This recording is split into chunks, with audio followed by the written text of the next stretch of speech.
Ici, c'est Honoré Gildas, enseignant de travaux pratiques au lycée technique de Natotengue, spécialement dans le département de la mécanique générale. D'accord. Qu'est-ce que vous faites aujourd'hui avec les apprenants? Actuellement, nous sommes avec la 3e année mécanique générale et la première F1. Nous sommes en train de réaliser une petite pièce que vous voyez au tableau là-bas. Oui. Et d'abord, on a donné une pièce qui parle des opérations autour. Quand on dit tout, c'est une machine qui réalise les pièces de révolution, les pièces cylindriques. C'est ça. Donc avant de réaliser d'abord la pièce, nous avons essayé de faire ce qu'on appelle gamme d'usinage. C'est le tableau qui est tracé au tableau là-bas. C'est un tableau qui renseigne sur les processus de réalisation de la pièce. Donc déjà avec ce tableau, l'apprenant peut déjà connaître les différentes parties, les méthodes qu'il faut pour réaliser sa pièce.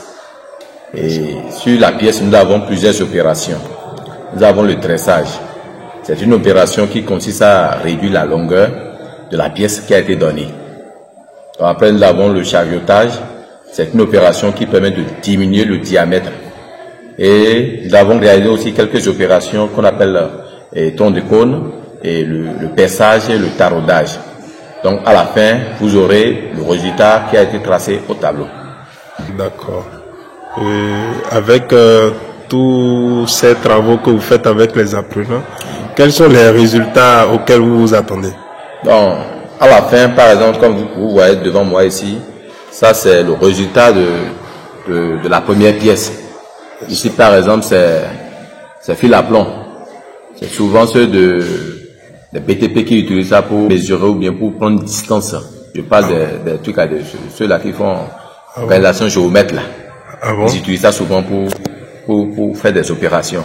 Donc c'est la première opération qui a été réalisée. Comme vous le voyez sur l'image, c'est une pièce qui a été donnée au début et l'enfant a essayé de travailler cette pièce et à la fin on a un résultat qui est utile pour la vie.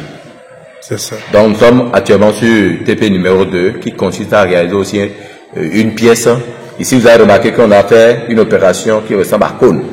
Oui. À la fin. Oui. Maintenant, TP numéro 2, on a essayé de modifier un peu cette partie. Et au lieu d'avoir cône, on a tronc de cône. Voilà un peu. Donc à la fin, cette pièce qu'on essaie de réaliser ici, c'est des petites pièces qu'on peut en fait utiliser dans la vie active. Donc c'est une petite représentation des pièces qui sont utiles dans la vie active au fait. D'accord. Bon, moi j'ai une question importante. Oui. Nous sommes au lycée technique. Oui. Et nous avons plusieurs filières qui ont des besoins. Ces besoins ont rapport avec certaines fabrications. Oui. Et j'aimerais demander est-ce que ce n'est pas possible qu'on puisse bénéficier de vos expertises en ayant certains matériels de votre atelier. Oui. Par exemple, je prends pour exemple, il arrive qu'on manque quelques clés. N'est-il pas possible que désormais, au lieu qu'on achète, que l'administration initie carrément la fabrication, si la fabrication à grande, c'est-à-dire à un certain nombre donné, pourra permettre à beaucoup d'ateliers d'avoir ce type de clés. Je prends par exemple clé plate, oui. Par exemple, est-ce que c'est pas possible que désormais l'atelier mécanique générale ou fabrication mécanique aide les autres ateliers à obtenir ces clés au lieu qu'on aille les acheter? Est-il pas possible?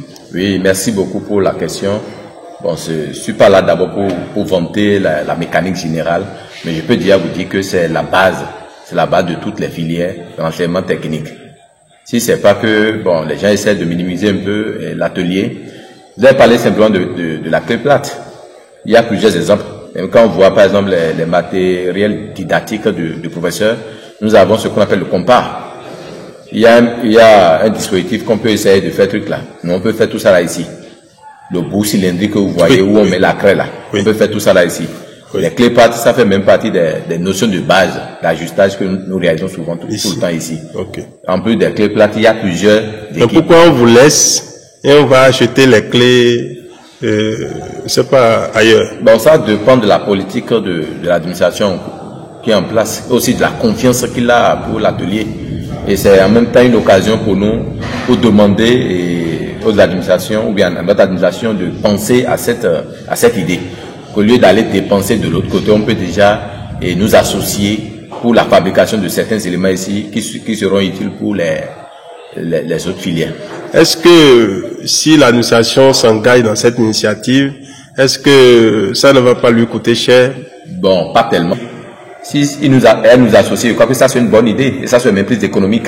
Au lieu d'aller payer ça ou bien commander ça de l'autre côté, ils vont non seulement chiffrer le prix de la matière première, mais aussi chiffrer aussi le prix de main d'œuvre. Or ici, s'ils nous envoient ces gens de commandes, nous on va essayer de faire ça comme exercice pour chaque apprenant dans les différentes années. Donc voilà un peu, je crois que ça serait plus économique pour eux de nous associer dans ces travaux. Donc vous pouvez faire aussi les douilles, oui. les clés à pipe, oui, oui. Les clés mixtes, les clés polygonales. Toutes sortes de clés ici. Ça c'est même les travaux de niveau 1.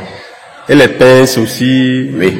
Oui. Est-il possible d'avoir les pinces? Les pinces, oui. On peut avoir les pinces. On a tout le temps problème de pinces. On peut avoir les pinces. On achète ça. Au niveau de la pince, par exemple, il y a une partie où il y a des plastiques. Oui. C'est peut-être là où on va solliciter d'autres ateliers pour nous aider à réaliser cette partie. Est-ce qu'il y a des ateliers qui peuvent réaliser ici les plastiques?